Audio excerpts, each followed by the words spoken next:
Hey, one of the things that I want to ask you too about is this media. I know there's not a conspiracy on these things, but it does seem that there is an ecosystem and a plan around this ecosystem as we get into kind of hit piece season here, with the Atlantic and the Guardian being the preferred medium to get all sorts of wild accusations out there.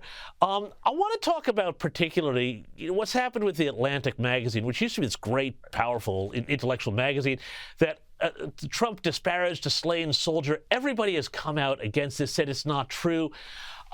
Has the Atlantic now kind of sold itself out now that it's owned by a billionaire who's very close to Kamala Harris and is a big fundraiser for her? What's happening with these sort of left media outlets and how they're being used to push stories into the wider ecosystem? Yeah, absolutely. You can't ignore the fact that, right, Steve Jobs' widow, Lorraine Howell Jobs, is the owner now there, and she is a major donor and friend of Kamala Harris. And so that is kind of at the forefront for sure. But look, the Atlantic is the one who started this story back, years ago. With John Kelly maybe said this, and it's all these very poorly sourced stories. You can always look and see if there's a story that you should believe if you've got a lot of anonymous sources, if you've got kind of, this person heard this person say it. That is not journalism, and that's what happens so often with these. The Atlantic has done this a lot. Now, the Atlantic has some good journalism. They have some good columns. They also do this in the October surprise timeframe, where they are just trying to, get that final little knock at Donald Trump, make it seem like he is some anti-military person. It's completely outrageous. Look, you could say a lot of things about Donald Trump. I think it's pretty clear. He is who he is. We see it. There's not some hidden person behind the scenes. You either like him or you don't like him, but he is who he is.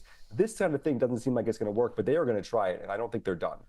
Yeah, and I mean, it seems to me that if you, let's say, worked for a president who walked around admiring Hitler, you might have left or you might have said something and not waited 5 years to say something, like with John Kelly. But I want to ask, too, also with the media and the ongoing freak out by the New York Times and others that Donald Trump, oh my God, did a photo op at a McDonald's, because no politician has ever done a photo op where they got on the tools before.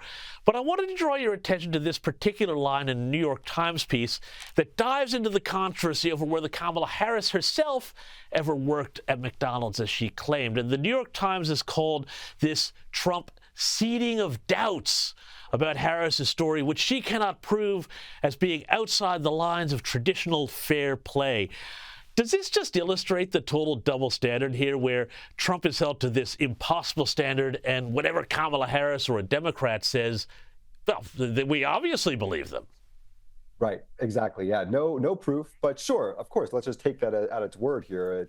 It's true unless proven otherwise. Yeah, that's exactly the hypocritical double standard there. First of all, why are they so mad about the McDonald's photo op? Because it's effective. Because it's a powerful tool, not just to show him in a setting that's kind of the people, but because it raises the doubts about Kamala Harris's authenticity. It doesn't really matter all that much whether she worked at McDonald's for a few months, but what it does matter is that there are outlets like the Washington Free Beacon that looked at her first jobs that we can see, and those applications show that she lists all her past jobs, and McDonald's wasn't in there. The McDonald's story came about 5 years ago when she was running for president. Never came up for decades in the spotlight. Now, maybe she did, maybe she didn't, but what we know is it calls to mind her inauthenticity. And the media, they're very happy to take her word for it. And I got to be honest, it would not shock me at all if there's President Donald Trump next year, Kamala Harris's McDonald's record is suddenly a story in the New York Times in maybe April or May, when they really get around to actually doing some journalism about it.